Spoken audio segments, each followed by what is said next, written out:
Nous méditons dans le livre de Jean, chapitre 4, l'évangile de Jean, chapitre 4, à partir du verset 23 à 24.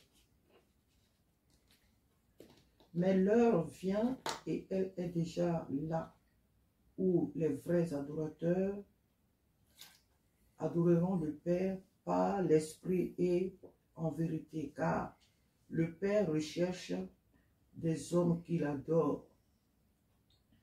Ainsi, Dieu est esprit et il faut que ceux qui l'adorent par l'Esprit et en vérité. Amen. Oui. Bon, je continue un peu, dit, la femme lui dit, je sais qu'un jour, le Messie doit venir, celui qu'on appelle Christ. Quand il sera venu, il nous expliquera tout. Je suis le Messie, moi qui te parle, lui dit Jésus. Amen. Ici, il est question de la rencontre de Jésus avec la femme samaritaine au puits. Voilà, comme elle-même l'a appelé au puits de Jacob. Amen. Donc, c'est, comment on appelle, c'est la conversation que cette samaritaine a eue avec Jésus. Donc, dans leur conversation, d'abord, elle va dire à Jésus, quand on lit le texte, le sujet, au premier verset, nous avons vu tout ce que elle a dit à Jésus et quelles sont les réponses que le Seigneur lui a données. Alors, la femme, elle dit à Jésus, mais parce que quand on lit verset 18, pour mieux comprendre la question, dit, Maître, répondit la femme, je le vois, tu es un prophète. Dis-moi, qui a raison? Nos ancêtres ont adoré Dieu sur cette montagne. Vous autres, vous affirmez que l'endroit où l'on doit adorer, c'est Jérusalem. Crois-moi, lui dit Jésus, l'heure vient où il ne sera plus question de cette montagne ni de Jérusalem pour adorer le Père. Vous adorez ce que vous ne connaissez pas. Nous adorons ce que nous connaissons, car le salut vient du peuple juif. Amen. Donc, c'est à la suite de cette conversation que Jésus lui dit, mais l'heure vient. La femme lui dit que nos pères ont adoré sur cette montagne. C'est là qu'allaient nos pères pour adorer. Nos pères adoraient sur cette montagne. Et toi, Jésus, tu me dis que pour adorer, c'est à Jérusalem l'on doit adorer. C'est Jérusalem. Bon, en un mot, elle indique des lieux et Jésus lui dit non. Ça a été fait, c'est vrai, dans l'Ancien Testament. Les gens, ils allaient là, ils adoraient par-ci, ils adoraient là.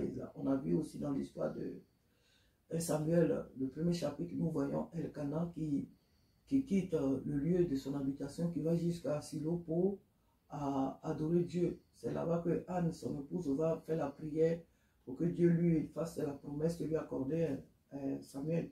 Donc les gens, effectivement, avant, se déplaçaient d'un lieu à un autre, là où le serviteur de Dieu était, là où le serviteur de Dieu, le sacrificateur, le prophète, en tout cas, c'est là qu'ils allaient adorer.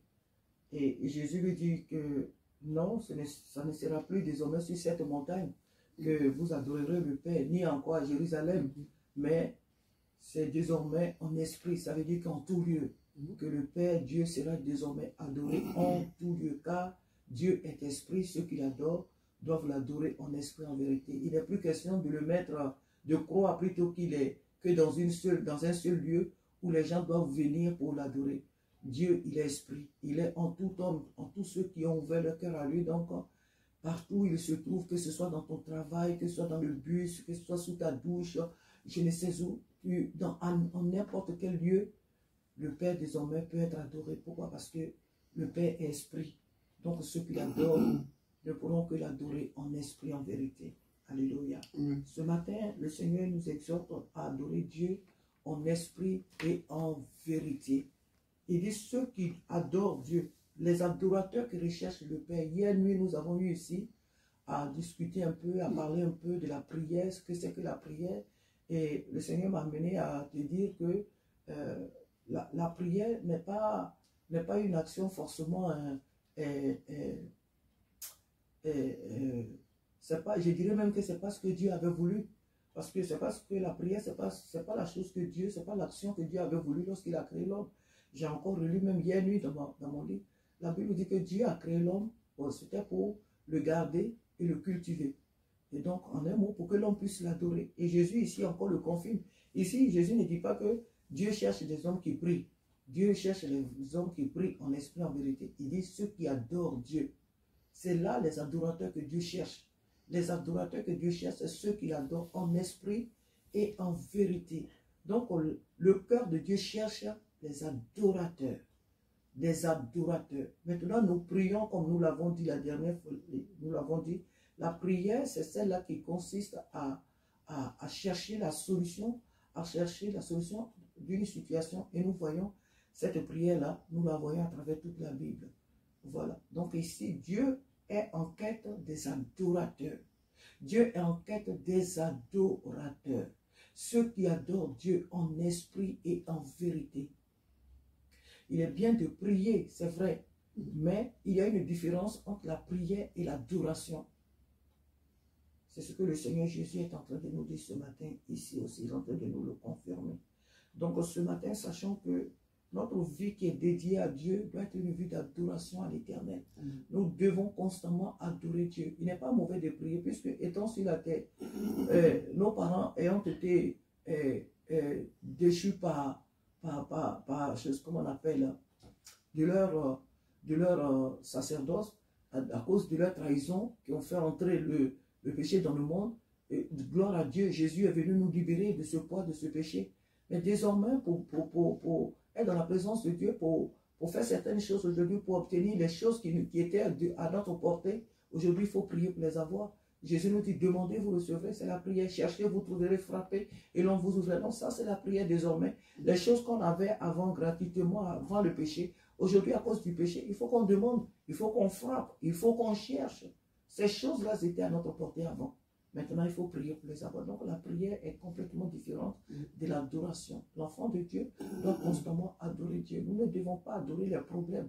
Il y a beaucoup d'entre nous qui aiment beaucoup parler des problèmes, qui aiment parler beaucoup. Et puis, souvent, on se justifie. Non, mais la situation est comme ça. Donc, c'est une façon de glorifier Dieu. Non, tu ne peux pas glorifier Dieu en disant chaque fois, oui, je vis comme ça. Non, la situation est comme ça. Ce n'est pas ce qu'il y a. Au moins, quand tu disais, oui, c'est vrai la situation, mais moi, je bénis Dieu de ce que la situation est comme ça. Parce que si Dieu ne l'avait pas permis, elle n'allait pas être comme ça dans ma vie. Donc, il y a plusieurs manières de dire que oui, il n'y a pas plusieurs manières de rendre témoignage à Dieu. Même quand la situation est difficile, on cherche d'abord à dire, Seigneur, je te loue et je te bénis parce que ma situation, je la vois, elle est comme ça. Mais je sais qu'elle n'est pas à tes yeux comme moi, je la vois. Et je te bénis parce que tu as déjà trouvé la solution. Mais quand on passe son temps à dire, oui, vraiment, je suis comme ça. Non, ma situation est comme ça. Non, c'est comme ça. Ce n'est pas Dieu qu'on est en train de témoigner ou de louer ou d'adorer, mais on est en train de louer l'ennemi. On est en train d'adorer celui qu'on croit être l'auteur de ces problèmes-là. C'est lui qu'on est en train d'adorer. Donc nous devons arrêter les murmures, les lamentations, les plaintes inutiles. Nous devons arrêter ces choses et adorer le Père en esprit, en vérité. Même quand les situations semblent difficiles, même quand les situations semblent compliquées, c'est là même que nous devons élever encore le mur de l'adoration à l'Éternel. Parce que pourquoi nous adorons Dieu? Parce que nous savons qu'il est tellement grand que ces situations, il est tellement grand que les difficultés que nous avons, il est tellement fort, il est tellement puissant que toutes ces choses que nous n'avons pas à nous inquiéter parce que nous savons que le Dieu que nous servons est tout puissant et il est capable de résoudre ces situations en un clin d'œil. Donc nous ne nous inquiétons pas. C'est pourquoi nous adorons Dieu au-dessus de toutes les situations difficiles que nous traversons, au-dessus de toutes les situations compliquées que nous pouvons vivre. Nous adorons le Tout-Puissant parce que nous savons qu'il est trop grand pour nous délivrer. Amen. Nous devons adorer le Père en esprit et en vérité. Mais en esprit et en vérité aussi consiste aussi le baptême du Saint-Esprit. Le baptême du Saint-Esprit, nous prions, nous adorons Dieu en esprit sans que nous sachions, c'est vrai, exactement ce que nous disons, mais le Père qui entend, l'Esprit de Dieu qui sonde le cœur du Père, il sait ce que nous sommes en train de dire. Et il est important vraiment que le chrétien recherche le baptême dans le Saint-Esprit pour que nous puissions adorer aussi Dieu en esprit, même si on ne comprend pas. L'Esprit de Dieu comprend, donc c'est important que, c'est le plus important si je peux le dire. Donc il faut chercher à servir le Père en esprit, adorer le Père en esprit. Dis-leur, viens, et elle est déjà là, là où les vrais adorateurs adoreront le Père en esprit et en vérité. Notre Dieu ne doit plus être adoré dans les bois. Notre Dieu ne doit plus être adoré sur des montagnes. Notre Dieu ne doit plus être, on ne doit plus chercher Dieu dans toutes ces choses comme nos ancêtres l'ont fait. C'est ce que la Samaritaine ici. Quand nos ancêtres allaient sur la montagne pour dire qu'ils servaient, c'est Dieu, ils étaient en train de chercher. Ils cherchaient Dieu. Ce que font aujourd'hui la plupart des Africains, ils vont adorer, ils vont à côté des bois, ils vont dans les rivières, ils vont dans les montagnes ou sur les montagnes, ils vont dans les lieux. Pour eux, ils sont en train de chercher Dieu comme ça. Mais Dieu n'est pas dans ce genre de choses. C'est des démons qui sont là-bas. Ce n'est pas Dieu. Ce sont des esprits impurs qui sont là-bas. Dieu, il est esprit. Donc, il est partout. Dieu n'est pas recroquillé dans un truc où on va pour dire que oui, c'est le Dieu de nos ancêtres. Donc, nous partons là comme les panafricains souvent le disent. Dieu n'est pas dans les grottes. Dieu n'est pas dans les bois. Dieu n'est pas dans les rivières. Dieu n'est pas dans, je ne sais, dans des choses que lui-même il a créées. Dieu est partout. Et voilà pourquoi il dit à Nicodème, est-ce que tu vois le vent? Il a donné. Ainsi est l'esprit. L'esprit de Dieu, il est partout, sur toute la terre. Il est omniscient, omnipotent et omniprésent. Donc, où que nous nous trouvions, nous pouvons communiquer avec Dieu. Il nous entend parce qu'il est Dieu, il est partout. Que le Seigneur nous aide à vivre la véritable adoration, à adorer Dieu. Adorer Dieu, cela est important, que ce soit par des cantiques, que ce soit par nos mots, que ce soit par nos pensées, que ce soit par la méditation de la parole de Dieu, que le Seigneur nous donne vraiment de l'adorer.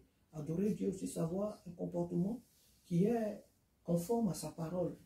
Je sais que je suis un enfant de Dieu, ma vie entière doit être semblable, être conforme à la parole de Dieu. Parce que j'adore Dieu. Et celui que tu adores, tu ne peux refléter que celui que tu adores. Tu ne peux ressembler que celui que tu adores, celui que tu vénères. Tu ne peux qu'avoir son image en toi. Donc que Dieu nous aide vraiment à l'adorer en esprit et en vérité. Amen. Éternel notre Dieu et notre Père, ce matin, nous te bénissons et nous